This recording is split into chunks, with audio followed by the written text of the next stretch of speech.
don't care what it is you sell, product, service, software, you need to be tapping into the psychological hacks of human beings. Because no matter what you do, B2B, B2C, whatever the case is, it's a transaction between human beings. And to truly understand why they are buying our product, service, software, whatever the case is, we need to understand how they think. And this is going to be true for every person, ever. And you don't need all of these hacks, right? There's subconscious, there's conscious, there's a bunch of them. And there's even more than I listed here. You don't need all of them, but you need some to be your anchor points of why somebody would buy what you are offering them and how to leverage them. So subconscious is really like the emotional aspect of the buy, right? This is more the top of the funnel, the beginning of the client acquisition journey. You're intriguing them, right? With something that's going to spark them on an emotional subconscious level. The conscious side of things is more logic and reason. And that is why, as they get down the customer acquisition journey, and as they're on the ending of the landing page, you'll often see a lot of times features, benefits, price, and value. And this is more top of funnel. But they're both very, very important. So when we're talking about the top of funnel, in the beginning of the client acquisition journey, we want to hit a couple of these in our ads, in our messaging, in our copy, in our branding, in our content. That's all aligned around these drivers, okay? Like avoiding pain. If you sell a back brace, that first ad they see, that first image of your product should literally be some old man like, fucking keeling over. They don't want to feel that pain. And if they have that pain, that is going to hit them so deep in their subconscious mind, they're going to end up over here in our landing page, okay? But avoiding pain is massive, right? And this doesn't even need to be physical, obviously. It's going to be emotional, financial. There's so many different levels of pain. We have to tap into that, right? In our copy, content, messaging, etc., to make sure that they know our product solves their pain.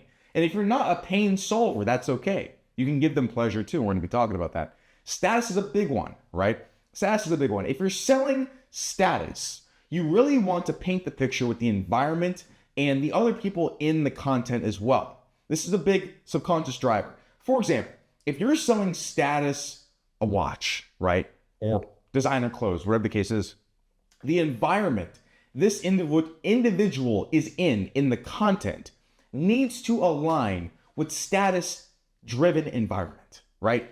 You wouldn't sell a luxury watch and have some cheap content with this dude in a Camry and the song is weird and the copy's like, get your new watch today and it's $10,000. It doesn't make any sense, right?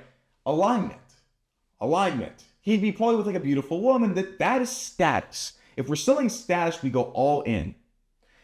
To belong. That's why I preach communities, because everybody wants to feel like they belong, especially with people they can relate to, like-minded people and people they respect. If you show you have a community, if you show people that also buy your product like each other in the reviews, and there's a bunch of different ways to pull this lever, but it's a powerful one. Gratification, that is like the feeling of satisfaction, right? When they buy your product, they feel like they accomplished something. This is typically going to be a higher ticket price point area that you're talking about with gratification, but it's a powerful one. And fear of missing out is weirdly powerful, right? And you see this all over the internet a million times a day. Only 3 left. There's 2 spots here. It works. People operate off of fear of missing out. Even though, sad to say, probably a lot of them are fraudulent in terms of their validity of how many spots they have. There's a reason everybody does it. It works, right? And obviously, we need to go with the subconscious drivers that are aligned with our brand. If we're not a limited edition brand, we're not going to do FOMO. We're probably going to do to belong, right? And maybe avoiding pain. Maybe hit those 2. You don't need all of them. It's also probably impossible to hit all of them for a single brand. The only thing that matters is that we're using the ones that are aligned with our brand. If you're the keeled over back brace brand and you're avoiding that pain, maybe you're also to belong with the other people that are also feeling good, because you don't want to, boom, miss out on the evening hike with your people in the nursing home. You see that? That was 3 of them. Boom. Let's go over to conscious. So conscious is the end factor. End factor. You get on the damn screen. the end factor. Okay, this is logic, right? So price and value. Like if you were to sell this whiteboard pen for $1,000, it doesn't make any sense, right? No value there for the price. I'm not going to buy. If this and 3 other pens were $5, great price to value, I'm buying. That's just sheer logic, right? What can I get in the marketplace? What do I know about my pricing and the value I can get? Does this make sense to buy? Easy, right? But we don't want to overlook this. We want to be priced competitively for the value we're providing, right? This is the lever that we can move a lot. This is our controllable variable to say, you know what, I want to raise my pricing. And by the way, raising your pricing is a good thing. I want to raise my pricing and I'm going to provide more value to properly do that. Easy, easy peasy. Functionality. Functionality.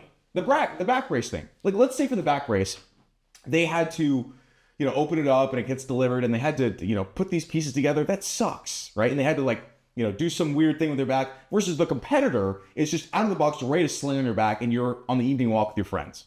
Functionality. It's a big driving force. Specific features. Again, that back brace. We're running with the back brace today. Let's say the back brace has this one feature and you could heat the back brace. It's like a heated back brace versus everything else in the market. You can't heat. It's just dull. That one feature can make them feel better sooner. Convenience, but we'll get to that. And they buy, right? One feature can do that for you. Logical certainty, money back guarantee, risk-free, returns, satisfaction guarantee, right? We're driving to the basic human need of certainty. Boom. Logical certainty, massive driving factor. We all need certainty. If I didn't have certainty that the ground I'm standing on right now would stay there, I wouldn't be here because I'd be so uncomfortable. Subconsciously, that's how deep it is. Convenience. It's a big one as well. Saving time. Amazon. Simple example, right? But if you're a product or a service, and for the product, your item gets there sooner, that's fantastic. There's your convenience. If you're a service and you can deliver the service in half the time as your competitors, you just won business because people cherish their time a lot and they cherish convenience. And again, this is more emotional. This is more logic and reason. We start with this. We reel them in. Sounds awful. We reel them in and then we finish off with logic because that's how they come to reason things, right? This spikes their interest. This is like, wow, that's a back brace. My back hurts and I'm losing out on all these things because my back hurts and I can't function properly. And it's causing me all of this pain I want to avoid. Well, how much is the back brace, right? How does it work? And what are the features on it? Oh, I can heat my back up. Okay, perfect. If I don't like it, even though I'm convinced, I can return it. Awesome. Oh, and I'll get it here in a day with Amazon. There's a customer. There's a customer that literally took 30 seconds because you were able to seamlessly hit their subconscious and their conscious psychological buying patterns. And again, product, service, software, whatever it is you're selling, these always apply because it's always going to be a transaction between people, even in a business. There's people in the business that you're going to speak to, that you're going to deal with, that are going to make decisions on behalf of the business until AI takes over. We have to understand this to truly, truly, truly understand our client acquisition process.